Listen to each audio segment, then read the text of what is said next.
announcement, the Raiders deciding they are not moving forward with Christian Wilkins any longer. This has been an ongoing saga for many reasons for the Las Vegas Raiders, but as a Raiders fan, I've dealt with a lot of pain. I've witnessed this franchise make some of the worst signings in NFL history. I'm talking about Antonio Brown. They paid him some cash and he did not play a single down for the Raiders. And also Jamarcus Russell, that was famous. That was such a bad NFL draft bust that the NFL literally changed the rules where there is now a cap on how much you could pay a rookie quarterback. And somehow right now in 2025, the Raiders have found a way to have one of the worst signings in their team's history. And that is none other than the former Miami Dolphins defensive tackle, Christian Wilkins, who we have learned today in 2025 has been officially released by the Raiders. He only played 5 games for this team after signing a 5-year deal worth $110 million. And I'm not gonna lie, there were some good moments, like when the Raiders beat the freaking Ravens last year and you had Christian Wilkins celebrating with Max Crosby, hopping over the guy. We thought, wow, we got a perfect duo on the defensive line. Now Max Crosby is not gonna be double teamed every single play of his life. We got Christian Wilkins. But just like that, it's all officially over. Now, the guy was on injured reserve last year after playing 5 games, but people thought he would heal from this serious foot injury and eventually play for the Raiders this year. And what's even crazier, we're going to break down everything happening with this, what it means for the Raiders, and how this is just the start, and it's getting super sketchy because now this guy is filing a grievance against the Raiders. There's some beef on whether or not he rehabbed correctly. The Raiders do not think he did. And this is a whole drama that's playing out right now, right before our eyes, and it's just the start of it. Now, going into this season, 2025, in the Pete Carroll era, people were wondering, hey, what's going on with Christian Wilkins? Is he going to be able to heal? Is he going to be able to play? Is he going to be able to get back on the practice field eventually?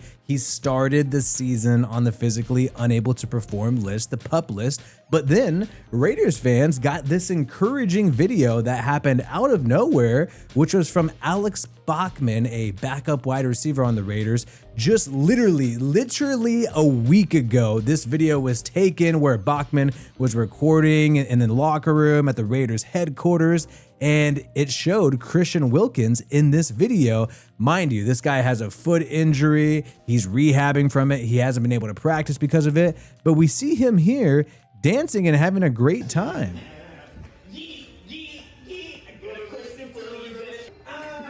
And just look at that. Look at the pressure he's putting on the foot here. You know, he's got these nice little Crocs going on, but this was encouraging.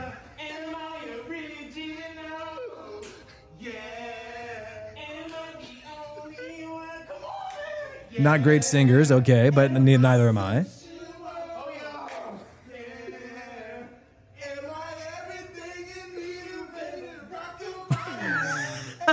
Oh, wow, okay.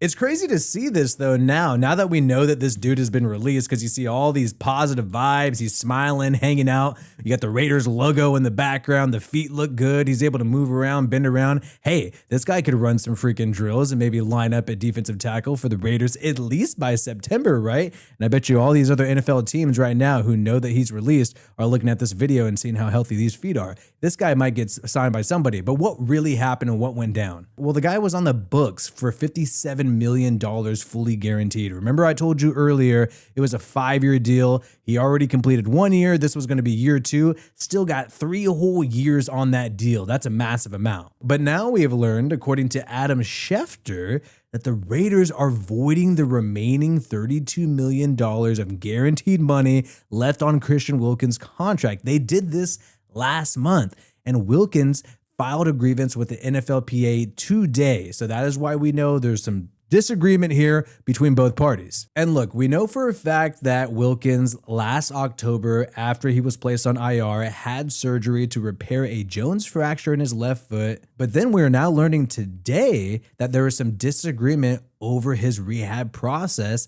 and that is why the Raiders are technically getting out of his guaranteed money. So this is really weird. So in 2025, Christian Wilkins and the Raiders have had a dispute on whether or not he should have surgery this year. The team wanted him to have surgery.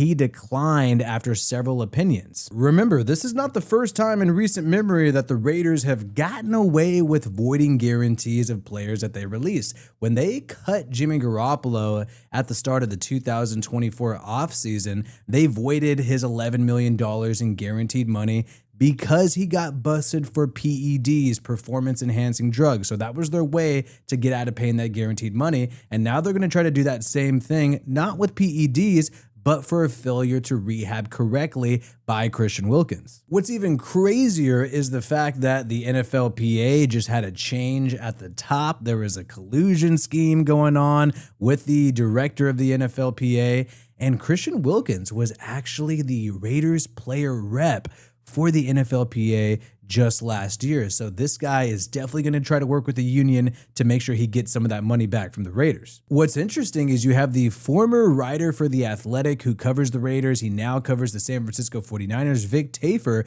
saying that last year when he was covering the team, there were rumblings about Christian Wilkins' rehab. And that's pretty crazy because that was under a different GM and a different head coach. Antonio Pierce and Tom Telesco were running the show back then. So I'm anxious to see what exactly did this guy do. Was that video we showed you a little bit earlier, was that damning? Did that maybe make the Raiders think, hey, this guy's not taking his rehab seriously, or he's healthier than he's let on, actually could practice and he's acting like he's not? Or was this just always the plan no matter what? Because like we read earlier, the disagreement was on surgery. So did the Raiders always plan to release him this season because they disagreed on whether or not he would have surgery? Was that always the case? There's a big reason why I don't think so. In my opinion, I don't think the Raiders always planned to release Christian Wilkins like this because they really did not sign any replacement this offseason, not even a solid veteran that could fill in his spot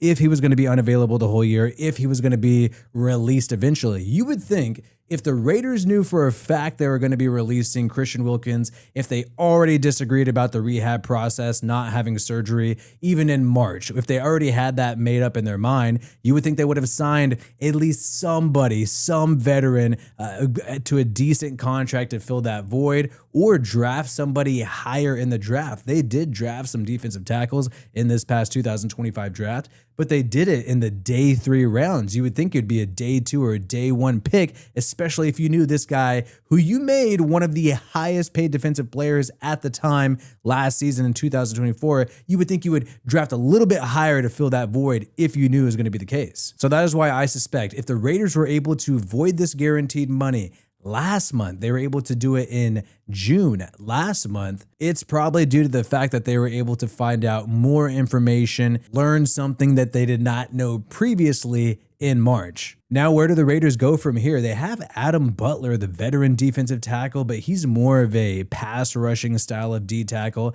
and there's really nobody else who could even come close to fill in the void of Christian Wilkins when he's healthy. Now, just the other day, the Raiders decided to work out the former Seahawks defensive tackle, Quentin Jefferson. And since we're dealing with the Pete Carroll era and him bringing the Pac Northwest to Vegas, to the desert, we all know recently Pete Carroll was able to sign the former Seahawks safety, Jamal Adams, and maybe he's going to do it again and bring another Seahawks guy, Quentin Jefferson. Jefferson, however, did spend a year on the Raiders in 2021, the year they made the playoffs. So, hey, he must be lucky or something, right? They should bring that old vet in ASAP because he already worked out with the Raiders, and I expect him to be signed real soon. The Raiders officially released a statement on this, and I'm curious what Christian Wilkins is going to have to say too. And I'm also curious, is he actually healthy? Because I think if he is healthy, NFL teams are going to be trying to sign this guy for sure, especially since he's already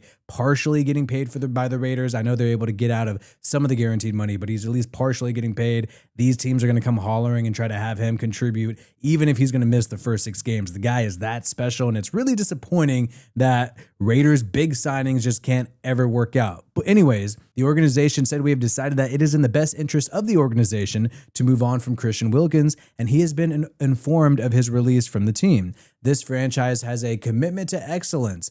on and off the field. With no clear path or plan for future return to play from Christian, this transaction is necessary for the entire organization to move forward and prepare for the new season. Now, that's a really interesting comment there. I mean, this sticks out to me. You guys let me know how you feel. Them saying with no clear path or plan for future return to play from Christian, the transaction was then necessary. So no clear path or plan to return. I'm speculating here, but that makes me think, did they feel like he was milking the injury? Did they feel like he was not really taking rehab seriously to get on the field for the Raiders this year? They're very deliberately saying no clear path or plan to return to play. In this statement, they're not mentioning the fact that he didn't want to get surgery, which you see some of the reporters talking about. They're not mentioning having a disagreement on his rehab process, which is probably about the surgery. Right here, it's really just saying that they don't believe that Wilkins ever had a clear plan to try to play on the field this year. Maybe this whole thing has taken Christian Wilkins by surprise, because this was on July 20th, I think July 19th.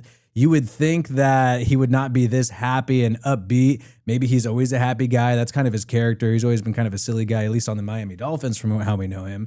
But you would think that he would not be like this in the Raiders facility, and also openly kind of dancing around despite the fact that he's on the physically unable to perform list. Keep in mind, if the timeline is correct that the New York Times has laid out for us, he would have already known that his guarantees were voided at this moment, and he would have also already filed a grievance to the NFLPA, since apparently he did that in June last month. So really odd to see him super upbeat and hanging out here despite all the drama in the background, and he must have known that the Raiders were not happy about he was going about his business to get back on the football field. So how much will the Raiders still have to pay Christian Wilkins? Turns out it's going to be only about $9 million through 2028. That's not too crazy, but he still was a big hit to the salary cap last year and this year. So it's still one of the more disappointing signings in Raiders history. 5 games, $110 million contract. Technically, let me know in the comments below, where do you rank this in terms of the worst signings in Raiders history? And do you think the Raiders are going to be able to have a productive season this year without this guy? He was a huge piece for their defense. And outside of Max Crosby, there's really nobody else who really scares you on the defensive line.